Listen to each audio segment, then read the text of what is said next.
Hello, PCS Violin families. Here we are. I'm sorry we haven't had a video in a couple of weeks because I was having some trouble getting the Loom and the Zoom to work together, and some people were getting the videos and some were not, and it just seemed complicated. So I got rid of it, and instead I'm going to do a YouTube channel where I can put our videos every week, and then you can always go back and listen to them or watch them again anytime. So today I thought I'd do a quick review of what these tapes are on your child's violin, in case you've noticed them. We have two on the fingerboard and one between the bridge and the fingerboard.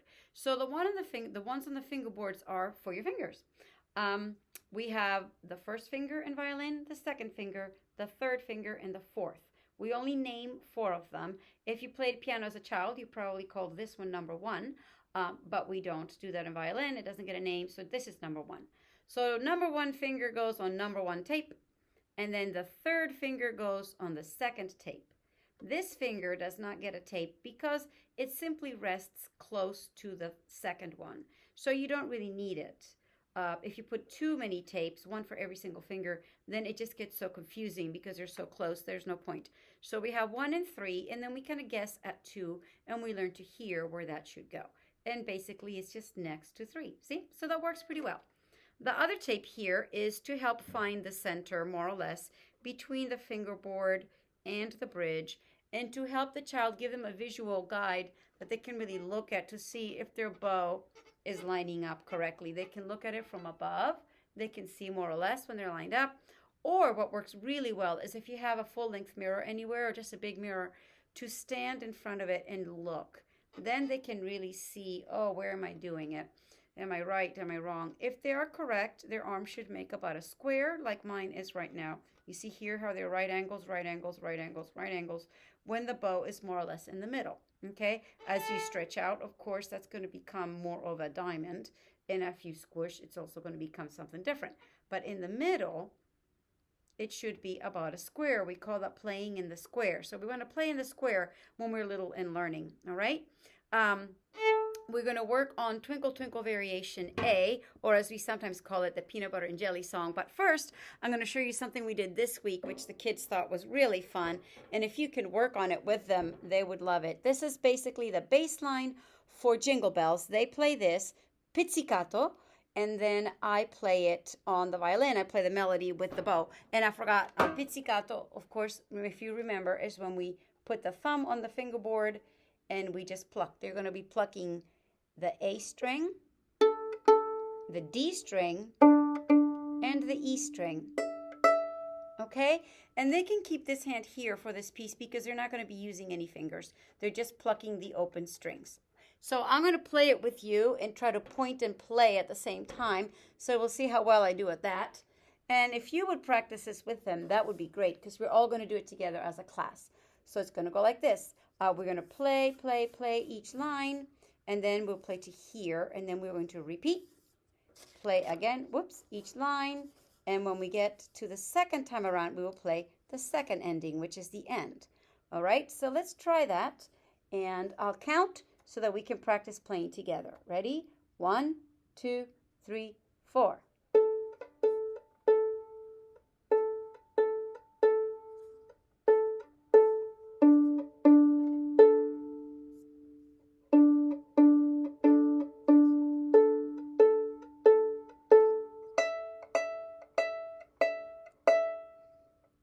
Repeat.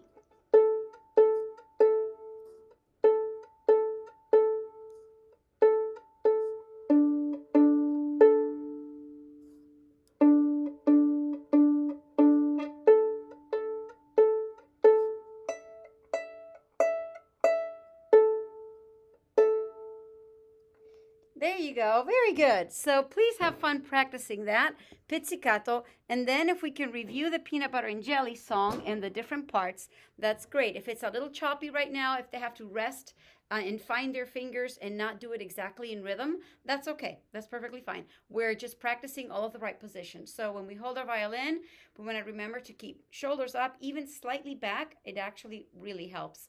Then you want to make sure that the button, which is this little black thing here, is lined up with the ear and the violin comes down. I know it seems like it's very high up, But that's what gives you a shelf. And then your violin is just resting there. It's not being squeezed. This is always bad. I tell them it makes you look like a toad and it's uncomfortable.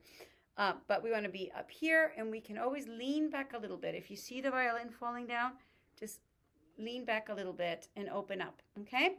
Then remember how we used to do the squirrel on the coming up the tree exercise? So now I tell them that they just need to bring the squirrel all the way to the bottom. And your hand here, your thumb, depending on how big you are and whatnot. Some people have it more like here, which is fine. And some people have it more down here. Children usually will have it down here because their hands are smaller, but it doesn't matter. Either one is okay. They can also, let's see, maybe you can see, they can also rest the violin a little bit on this second, between this second two joints right here. All right, so they're sort of holding it, not pinching it or squeezing, but just resting it there a little bit if they get tired. What they can't do if they get tired is this. All right, that is terrible. Your job is to just make sure they straighten out their hand. And then after a while, they get distracted, they get tired, and they go, whoop, and then you just gently straighten it out. It takes a while to get strong, and it might take 500 times of just gently moving their arm, but they will learn it, and they will strengthen. And if they're doing that a lot, it just means you're tired, so let them be in rest position for a minute. Just rest for a bit, and then shoop, violin up, on your ear to the button, head over. And let's try it. So this is the peanut butter and jelly song. It begins with a slice of bread. So this is the bread. It starts on A. Then F. Now we rotate our hand, open back, kind of like a fan, and put the third finger on the third finger tape.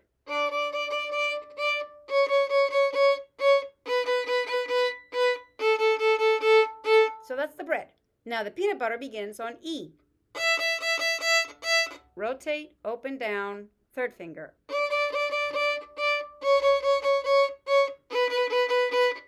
The jelly is just like the peanut butter, but softer because jelly is squishier. Hand around.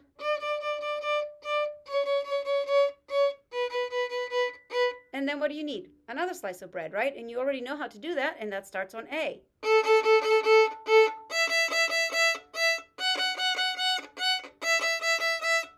Rotate, open, down, third finger, bow.